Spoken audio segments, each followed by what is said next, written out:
Assalamualaikum warahmatullahi wabarakatuh. Perkenalkan, saya Zara Agustina dengan NRP 15/2024.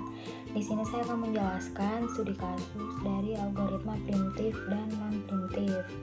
Nah, untuk algoritma primitif sendiri, yaitu aku mengambil dari jenis FCFS atau First Come First Served.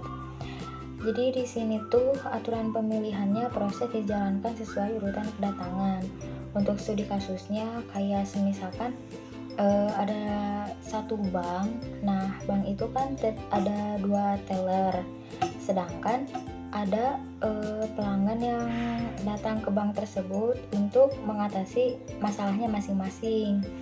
Kayak pelanggan yang pertama tuh bukan pelanggan, nasabah yang pertama tuh mau ngebenerin ATM yang keblokir. Terus nasabah kedua itu misalkan mau mencetak rekening baru. Terus nasabah yang ketiga itu mau nabung. Sedangkan waktu yang bisa diselesaikan ketika nasabah itu menyelesaikan masalahnya kan beda-beda. Kayak buat menabung misalkan cukuplah 3-4 menit. Terus untuk membuat rekening baru 5-7 menit. Terus kalau misalkan buat akun keblokir itu paling 3 menitan lah. Nah, 3 pelanggan ini tuh datangnya berbarengan ke banknya. Tapi ternyata karena si tellernya ada 2, jadi mereka tuh dapat nomor antrian.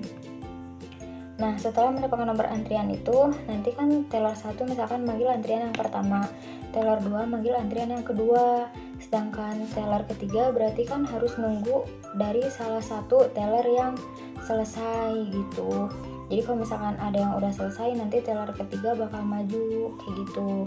Sebenarnya proses ini tuh sederhana, cuman kasihan buat antrian yang terakhir lah, jadi harus menunggu lama seperti itu.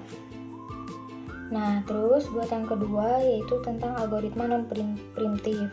Nah, buat algoritma ini tuh aku ngambil yang jenisnya round robin atau quantum key. Jadi tiap proses itu dijalankan bergantian selama waktu time slice key gitu. Jadi saat kuantumnya habis.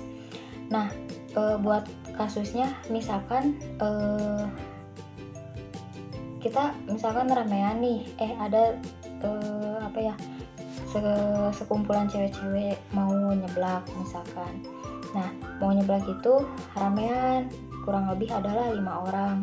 Setelah mereka datang ke tempat seblak, mereka kan harus milih toppingnya.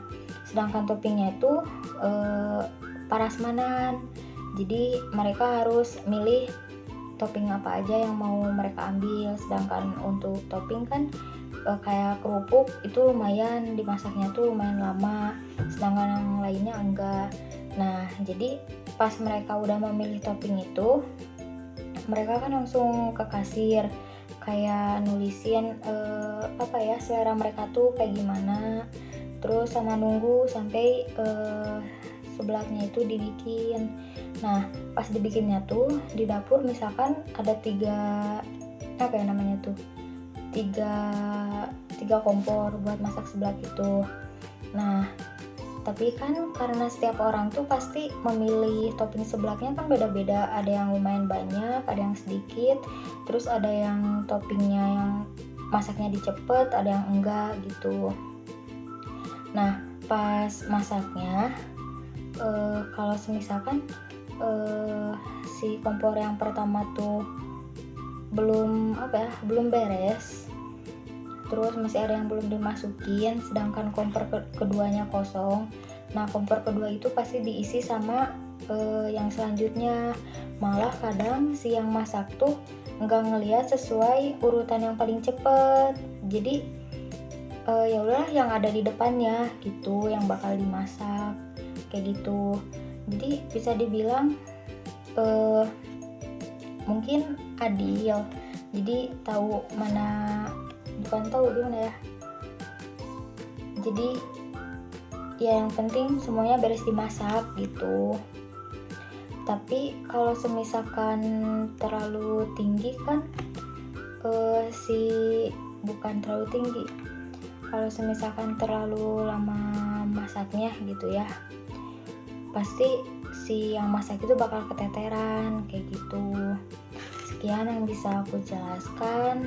Maaf apabila ada kesalahan dan masih ada kurangnya. Wassalamualaikum warahmatullahi wabarakatuh.